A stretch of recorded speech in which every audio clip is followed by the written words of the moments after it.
Assalamualaikum warahmatullahi wabarakatuh. Semoga kamu dan keluarga selalu dalam keadaan sehat, juga dimudahkan dalam segala urusannya. Di video kali ini saya akan menceritakan sebuah film yang tidak kalah menarik dari film-film sebelumnya. Film ini berkisah tentang seorang pemuda yang hidup di keluarga miskin, bahkan saking miskinnya ia tidak mampu untuk melanjutkan sekolahnya. Tapi walaupun ia tidak sekolah, ia mempunyai cita-cita tinggi, yaitu menjadi seorang miliarder. Dan hingga akhirnya, ia berhasil menjadi orang terkaya nomor 2 di negaranya. Nah, bagaimanakah perjuangannya?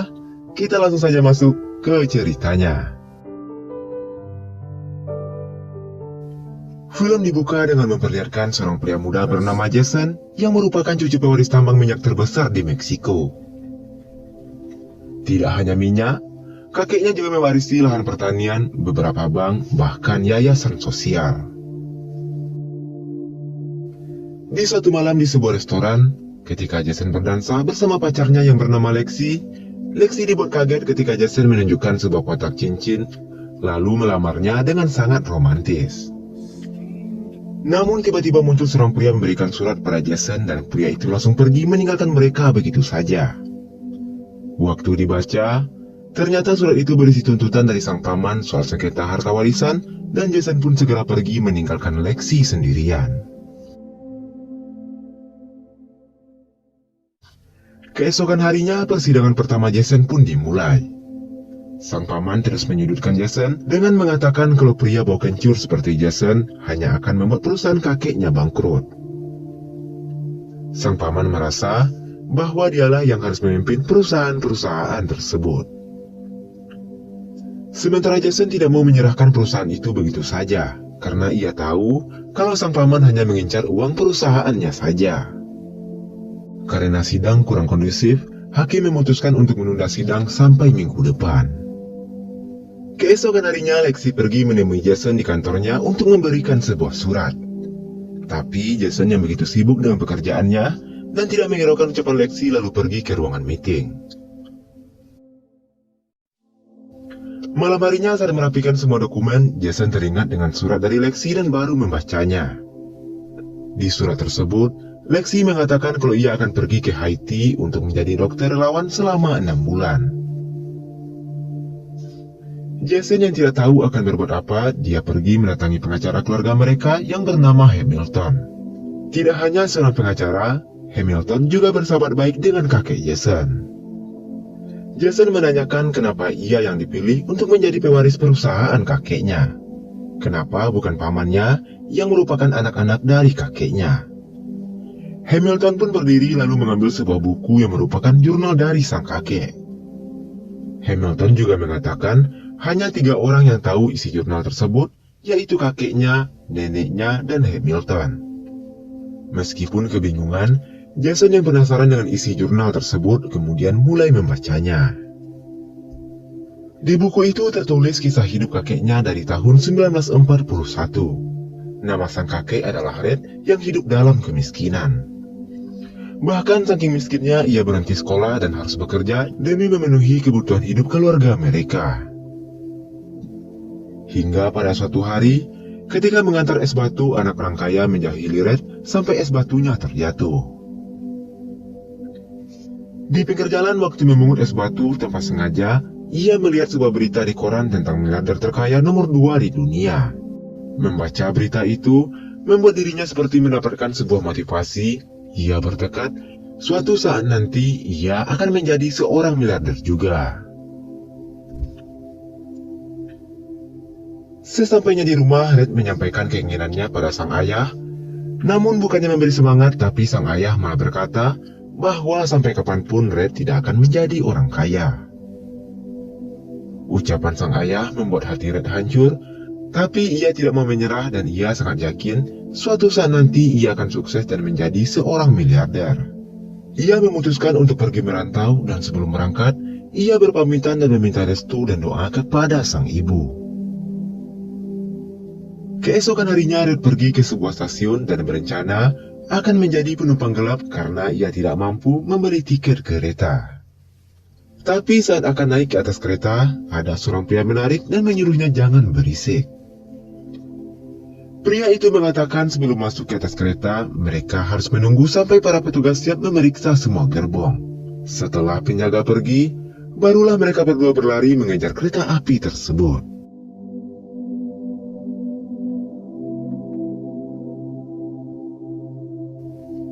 Hingga akhirnya mereka berdua berhasil naik ke atas kereta. Di perjalanan, Red melihat pria tua yang bersamanya seperti menulis sesuatu menggunakan jarinya. Red yang penasaran menanyakan apa yang ia lakukan. Pria tua itu menjawab kalau ia sedang menulis daftar-daftar yang harus dia syukuri hari ini. Red yang tidak mengerti dan tidak terlalu memikirkannya kembali melanjutkan tidurnya.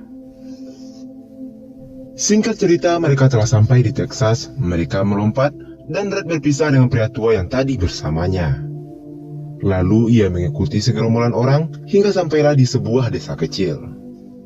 Beberapa saat kemudian datang sebuah mobil yang ternyata orang itu adalah seorang pemilik peternakan yang sedang mencari beberapa pekerja untuk membuat pagar. Tidak menyia-nyiakan kesempatan, Red segera maju ke depan dan mengajukan dirinya. Pada awalnya ia tidak dipilih karena dirinya berbadan kecil, sementara lowongan itu untuk pria berbadan besar. Tapi setelah melihat kegigihan Red, pemilik peternakan akhirnya mempekerjakan dirinya. Singkat cerita, Red dan rekan-rekannya kini telah mulai bekerja. Saat sedang bekerja, ia didatangi oleh salah seorang rekannya yang bernama Carl. Carl mendorong tiang yang dipasangnya dan mengatakan kalau tiang yang dipasang oleh Red tidak akan kuat menahan 2 ekor sapi. Walaupun kesal pada Carl, Red kembali memperbaiki tiangnya dan membuatnya berdiri sekuat mungkin. Di saat yang lainnya beristirahat, Red terus saja bekerja dan baru berhasil mendirikan 1 tiang pagar. Karena kasihan, Carl menghampirinya lalu memberikan minum dan juga mengajarkan cara mendirikan tiang yang benar. Semenjak itulah, mereka berdua mulai akrab.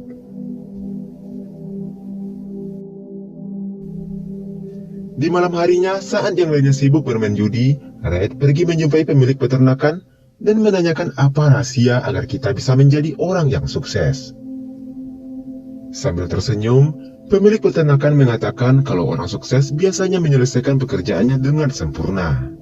Mendengar itu, membuat Red tertantang dan ia berjanji besok sebelum matahari terbenam, ia dan rekan-rekannya akan menyelesaikan pembangunan pagar yang sedang mereka kerjakan. Keesokan paginya, Red datang lebih awal dibandingkan pekerja lainnya. Rekan-rekannya merasa aneh dan menanyakan kenapa ia begitu rajin padahal mereka masih mempunyai waktu 2 hari lagi. Red mengatakan kalau mereka bukanlah pekerja harian, melainkan pekerja borongan. Bos membayar mereka setelah pekerjaan mereka siap, maka semakin cepat mereka menyelesaikan pekerjaan, semakin cepat pula mereka mendapatkan bayaran. Mendengar itu, mereka membagi tugas agar pekerjaan mereka semakin cepat selesai, sementara pemilik peternakan tersenyum dengan pemikiran Red yang berbeda dari rekan-rekannya. Sesuai janjinya, ia bersama rekan-rekannya berhasil menyelesaikan pekerjaan sebelum matahari terbenam. Dan pemilik peternakan memberikan bayaran lebih kepada Red atas kerja kerasnya. Keesokan harinya, ia mendatangi tempat pengiriman uang. Di sana, ia mengirimkan gaji pertamanya untuk biaya berobat ibunya. Lalu tidak berselang lama, pandangan Red tertuju pada ikat pinggang seorang pria. Red menanyakan apa rahasia di balik kesuksesannya sehingga ia bisa membeli barang yang mewah. Sambil tersenyum, pria itu mengatakan kalau ia adalah seorang pengusaha tambang minyak. Mendengar itu, Red juga termotivasi dan bercita-cita ingin menjadi seorang pengusaha tambang minyak. Di siang harinya ketika sedang berjalan-jalan, Red tanpa sengaja bertemu dengan seorang gadis cantik yang membuat dirinya tidak bisa mengalihkan perhatiannya. Ia pun mencoba berkenalan dan gadis itu bernama Hana. Melihat kepolosan Red yang salah tingkah ketika berkenalan, Hana menjadi tertarik lalu mengundangnya ke pesta dansa malam nantinya. Pada malam harinya, Red datang dengan pakaian terbaiknya. Tapi saat akan menghampiri Hana, tiba-tiba Carl datang dan menarik tangan Hana lalu mengajaknya berdansa. Karena kasihan, teman Hana mencomblangkan Red dengan gadis pujaan hatinya. Di saat mereka berdansa, Red semakin terpesona dengan kecantikan Hana. Begitupun dengan Hana yang terlihat mulai menyukai Red. Keesokan harinya sepulang sekolah, Hana bingung saat melihat Red sudah menunggunya. Red mengatakan kalau ia hanya ingin bertemu dengan Hana dan mengantarnya pulang. Lalu tiba-tiba salah seorang teman Hana menghina Red karena ia tidak bersekolah. Mendengar hinaan tersebut, Red berkata kalau ia adalah calon miliarder. Melihat kepercayaan diri Red, Hana lalu mengajaknya menemui kepala sekolah. Hana meminta agar Red bisa sekolah di sana dan memberikannya beasiswa. Namun sayangnya kepala sekolah menolak dan malah memberikan pekerjaan sebagai cleaning service di sekolah tersebut. Karena tidak terima direndahkan, Red meminta Hana untuk memberikan soal matematika. 56,679 times 61. 4,457,419. Tanpa pikir panjang, Red bisa menjawab soal itu dengan mudahnya. Dan akhirnya kepala sekolah terkesan, lalu menerima Red dan memberikannya beasiswa. Hari demi hari berlalu, Hana dan Red semakin dekat dan kini mereka pun berpacaran. Red pun memberikan cincin kepada Hana sebagai simbol bahwa suatu saat nanti ia akan menikahi Hana dan menjadikannya wanita paling bahagia di dunia.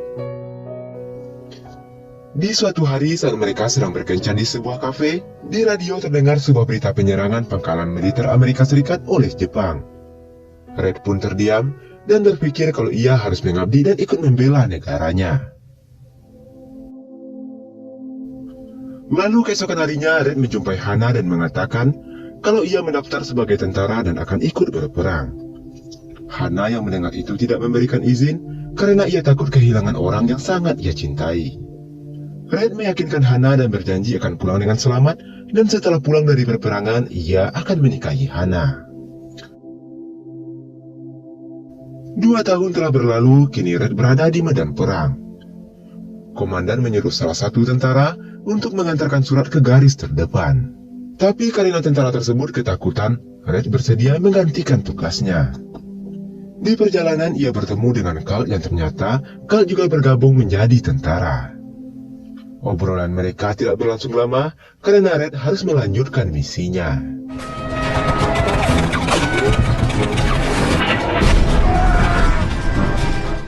Tapi tiba-tiba Red terkena ledakan yang membuatnya terluka parah. Carl yang berada tidak jauh darinya segera berlari untuk menyelamatkan temannya. Singkat cerita, 10 tahun setelah Perang Dunia usai, Red yang kini sudah dewasa mencoba peruntungan dengan menjadi seorang penambang minyak. Tapi walaupun sudah 5 tahun mencoba, Red tidak kunjung menemukan sumber minyak. Bahkan dari itu dia telah melakukan pengeboran sedalam 35 meter dan juga tidak membuahkan hasil. Lalu di sore harinya Red pulang dengan wajah putus asa. Sekarang Red dan Hana telah menikah serta memiliki 4 orang anak. Istrinya mengeluhkan karena di pikiran Red hanya ada kerja dan minyak, sehingga dia tidak mempunyai waktu hanya sekedar untuk bermain dengan anaknya. Red terdiam, lalu mendatangi anaknya yang besar dan mengajaknya bermain. Anaknya menanyakan, kenapa ayah tidak mencoba menjadi seorang ahli untuk mencari sumber minyak. Beberapa hari kemudian, Red kembali mencari sumber minyak dengan bantuan ahli seperti yang dikatakan oleh anaknya. Dengan bantuan seorang ahli geologi, akhirnya ia berhasil menemukan minyak setelah bertahun-tahun mencarinya. Red segera pulang untuk memberikan kabar bahagia pada istrinya, karena tinggal beberapa langkah lagi cita-citanya akan terwujud, yaitu menjadi seorang miliarder. Pada suatu hari saat sedang berdiskusi dengan asistennya, mereka didatangi oleh seorang pria. Pria itu mengatakan kalau tanah tempat Red menemukan minyak adalah tanahnya. Dan pria itu juga menuntut Red di pengadilan. Red pun mencari seorang pengacara untuk membantu menyelesaikan masalahnya. Singkat cerita, hari persidangan telah tiba. Pengacara yang disewa oleh Red yang bernama Hamilton dihina oleh pengacara penuntut karena Hamilton berkulit hitam. Mendengar hinaan lawannya, Hamilton kesal dan mengatakan kepada Red kalau ia bisa memenangkan persidangan tersebut bahkan sebelum hakim datang. Dengan percaya diri, Hamilton menjelaskan semua undang-undang dan pasal-pasal tentang pertambangan yang menyatakan Red lah pemilik tanah yang sah. Karena merasa akan kalah, mereka berdua pun pergi dari sana. Red yang kagum dengan kepintaran Hamilton lalu merekrutnya menjadi pengacara pribadinya. Beberapa tahun berlalu, perusahaan Red yang bernama Panhandle Oil semakin sukses. Sekarang Red berencana membeli tanah di samping tambangnya. Namun Hamilton mengatakan kalau pemilik tanah tidak mau menjual tanah tersebut. Lalu dengan kesal, Red menyuruh untuk mengatur pertemuannya dengan pemilik tanah. Malam harinya, Red pulang ke rumah. Terlihat anak-anaknya kini telah tumbuh dewasa. Tapi saat baru duduk, anak-anaknya semua minta duit lalu pergi dari sana. Hana sebenarnya sudah lama memperhatikan semenjak kaya Red selalu memandang segala hal dari sudut pandang uang termasuk dalam kasih sayang. Beberapa hari kemudian, Red dan Hamilton pergi menemui pemilik tanah yang bernama Kelton. Meski berkali-kali dibujuk, Kelton tetap menolak untuk menjual tanahnya. Saat akan keluar, Red dengan sombong tersenyum sambil menyuruhnya untuk menjual tanah tersebut. Karena ia tahu, Kelton kini sedang terlilit hutang yang sangat banyak. Red dan Hamilton menginap di hotel terdekat. Ia bertekad tidak akan pulang ke rumah sampai Kelton mau menjual tanahnya. Hari demi hari mereka terus menunggu kabar dari Kelton. Hingga saat malam Natal tiba, Hamilton menyarankan agar mereka pulang dan merayakan Natal bersama keluarga mereka. Tapi Red menolak lalu mempersilahkan Hamilton pulang untuk merayakan Natal bersama keluarganya. Sementara Red memilih tetap menunggu kabar, walaupun sebenarnya ia telah berjanji pada istrinya akan pulang sebelum Natal. Keesokan harinya, Red didatangi oleh Kelton dan memutuskan untuk menjual tanahnya. Red menanyakan alasan apa yang akhirnya membuat Kelton menjual tanahnya. Kelton mengatakan ia teringat dengan dirinya yang dulu ketika melihat kegigihan Red dalam berusaha. Sore harinya di bandara, Red membaca sebuah koran yang memberitakan kalau kini ia masuk daftar miliarder Amerika Serikat. Betapa bahagianya Red. Dia teringat waktu muda dulu ketika ia melihat berita di koran yang menjadi motivasinya untuk menjadi seorang miliarder. Namun di tengah kegembiraannya, Red mendapat kabar kalau Hamilton mengalami kecelakaan parah dan kini sedang dirawat di rumah sakit. Mendengar kabar menyakitkan itu, Red segera pulang dan langsung menuju rumah sakit. Sesampainya di rumah sakit, Hana menjelaskan Hamilton mengalami kecelakaan parah dan kedua ginjalnya mengalami kehancuran. Dia divonis tidak akan hidup normal sampai mendapatkan donor ginjal. Hati Red begitu perih, ia hanya memandangi sahabat baiknya yang telah menemaninya sampai ia bisa sukses. Tiba-tiba Red terdiam ketika ia mengetahui kalau dirinya mempunyai golongan darah yang sama dengan Hamilton. Ia pun segera berlari mencari dokter dan ia akan mendonorkan satu ginjalnya untuk sahabat baiknya itu. Kejadian itu telah merubah cara pandang Red tentang arti sebuah kehidupan. Kini, tidak ada lagi kebanggaan menjadi miliarder di dalam dirinya. Dia sadar kalau selama ini ia terlalu berambisi mengejar kekayaan sampai menelantarkan keluarganya. Dan ia juga menyadari kalau dirinya salah dalam mendidik anak-anaknya yang kini menganggap uang adalah sumber kebahagiaan sama seperti dirinya. Walaupun sudah terlambat, Red tetap memiliki harapan kepada keempat anaknya. Red ingin anak-anaknya tahu kalau di dunia ini ada banyak hal yang lebih berharga daripada uang. Beberapa hari kemudian setelah Red pulang dari rumah sakit, ia mengumpulkan anak-anaknya lalu meminta maaf karena selama ini ia tidak memperhatikan mereka dan lebih fokus dengan pekerjaannya. Red pun memberikan amplop pada masing-masing anak yang berisi uang $10.000 dan menyuruh mereka untuk membantu orang lain dengan uang tersebut.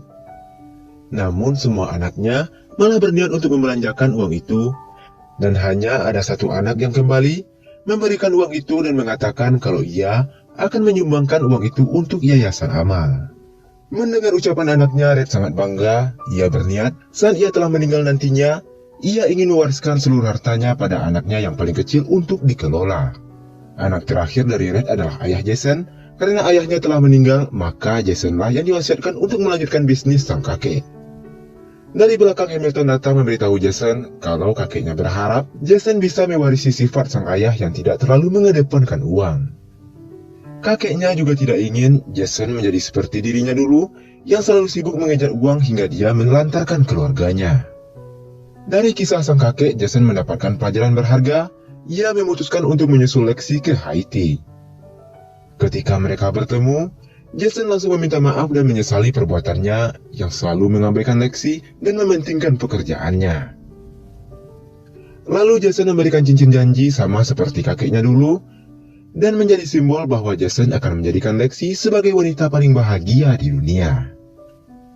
Beberapa minggu kemudian, Lexi dan Jason akhirnya menikah. Di momen kebahagiaan itu, Jason terlihat sedang menulis sesuatu. Lexi bertanya apa yang sedang ia tulis.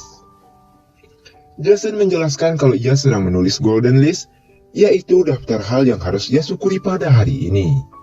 Dan hal yang paling ia syukuri di dunia ini adalah mencintai Lexi, lalu film pun selesai. Itulah alur dari film Ultimate Life yang menceritakan kisah perjuangan seseorang dalam menggapai impiannya. Dan pelajaran yang bisa saya ambil dalam film ini adalah tentang bersyukur.